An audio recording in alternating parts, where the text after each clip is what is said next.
Mawawala si Vice Ganda sa It's Showtime. Kahit ilang linggo siya sa Amerika para sa kanyang Your Majesty Queen VG Concert Tour.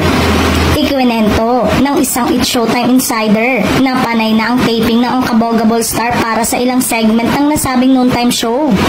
Ipapalabas yon habang wala sina Vice, MC Lassie at Ayon Perez.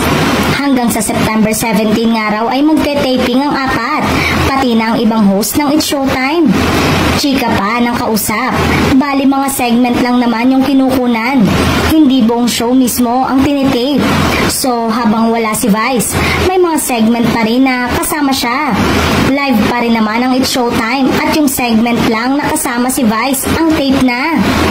Sa live at taping na rin ang It's Showtime ngayon, nakatutok si Vice dahil tapos na ang shooting niya ng And the Breadwinner Is 50th Metro Manila Film Festival movie entry niya. Yung apat na show ni Vice sa Amerika ay inaasang pare-parehong magso-sold out. Ang first show ni Vice ay sa Saban Theater sa Beverly Hills, California on September 20.